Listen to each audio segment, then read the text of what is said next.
Hello, my name is Philip Totaro. I'm the founder and CEO of market research firm IntelStor. Welcome to your weekly dose of truth to power.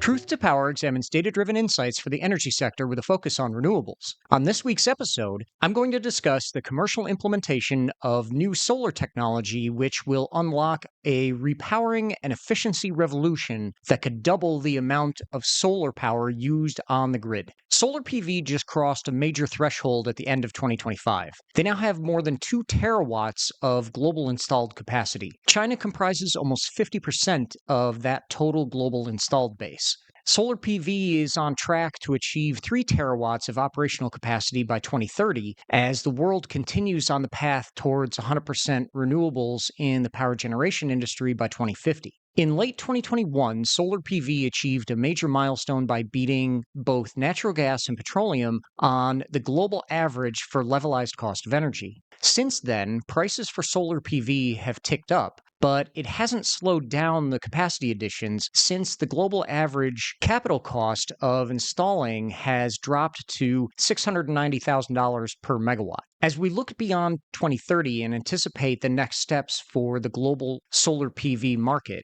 it is important to look at it in the context of technological advancements as well as benchmarking against other forms of renewable energy, particularly onshore wind energy. The main technical challenge for solar PV has been the capacity factors that are achievable by the current generation of technologies deployed in the industry, particularly silicon-based technologies. The global average capacity factor of solar PV in 2025 was only 14.87%. That low figure is mainly driven by China, where much of the almost 1 terawatt of capacity they have installed in the country operates at a net capacity factor of between 7 and 10%. In spite of this, the Chinese government's desire to bolster the domestic solar PV industry has 2 intended outcomes. First, they hope to develop economies of scale for the local manufacturers in their domestic market, so they're prepared to deploy their manufacturing capabilities globally. Second, they have installed a significant amount of grid capacity to desert regions of Inner Mongolia, Xinjiang, Gansu, and Qinghai, so they have load capacity and energy storage capacity, which requires deployment of a significant volume of power generation capacity. Therefore, wind and solar PV have seen substantial growth, even if it's come at low efficiency levels. Nevertheless, efficiency improvements in solar cells are being introduced all the time by various research entities and industry focused companies who have invested heavily in developing technologies with more robust performance. The latest approach to improving solar cell efficiency is a perovskite-based cell. That is a calcium titanium oxide mineral, which researchers have been investigating for use in solar cells since the early 2010s. The promise of the technology as a replacement for silicon-based solar cells is immense. It could also be developed as a hybrid technology, combining silicon and perovskite into multi-junction cells to merge the benefits of cost-effective manufacturing as well as the efficiency improvements brought by the perovskites. In fact, the most common and promising approach to overcome the efficiency limit of single-junction silicon-based solar cells is to couple them with high band gap solar cells in a multi-junction structure. That's why the perovskites are potentially revolutionary technology. In the past 10 years, 2 companies have been the industry champions of perovskite technology development. Oxford PV, a UK-based company, was investigating the technology from 2018 through 2020, seeing efficiencies of 25.5% up to about 29.5% by the time they pulled the plug. China's LONGi has seen efficiencies of between 34 to 35% more recently as they continue to develop 2-terminal monolithic perovskite-based cells.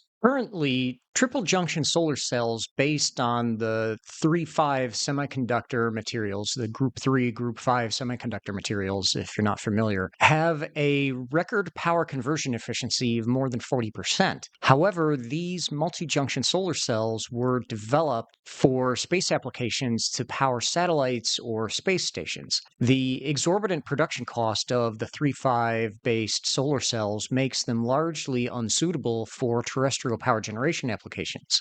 While the industry continues further development along the path of non-perovskite-based technologies, the industry-focused R&D of perovskite-based technologies shows the most promise to dramatically improve efficiency for terrestrial power generation applications. While other companies or research institutions have been investigating the technology as well, they've not publicly reported the results of the R&D efforts or any pilot projects they've undertaken. The results of most research institution-focused perovskite-based projects has not led to efficiency improvements over and above what the industry R&D efforts have achieved. In the meantime, the performance improvement of perovskite versus silicon or other non-perovskite-based cells will be critical when the global solar PV asset repowering trend becomes more prominent.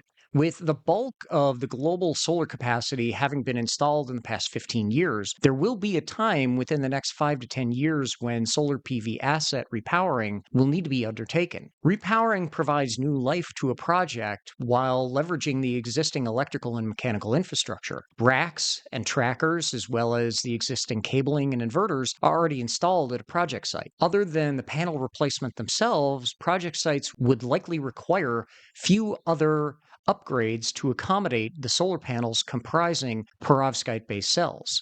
And that's with an intent to provide a comparable megawatt capacity as well as voltage levels versus the existing installations. Repowering will allow developers and asset operators to upgrade their assets and achieve higher efficiency while lengthening their asset lifespan in a cost-effective manner. Solar asset repowering should cost less than half that of wind energy asset repowering at approximately $175,000 per megawatt for solar versus about $425,000 per megawatt for wind energy. By 2035, global solar PV asset repowering should allow it to overtake onshore wind on capacity factor benchmarking, or at least bring the global average capacity factor of solar PV closer to the range of 25 to 30%. Solar has underperformed on efficiency up until now and basically comprises the lowest efficiency level of any meaningful form of power generation. But the promise of new technology could not only improve capacity factors, it has the potential to unlock a doubling of the amount of solar power generation used by the grid. As perovskite-based cell technology and other techniques are developed, they offer the promise of unleashing a renewable energy revolution, which would be bigger than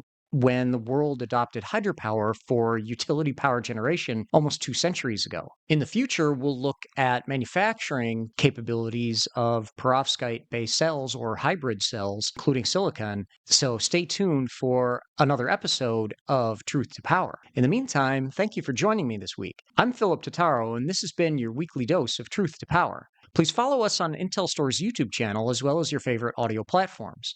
And visit www.intelstor.com to join more than 250,000 subscribers to our renewable energy data solutions. A full analysis of the global renewable energy markets is available to subscribers. And you can register today for the next Wind Summit event in Toronto, Ontario, Canada. Just visit www.windsummit.org and join hundreds of your industry colleagues to discuss all the latest trends in O&M.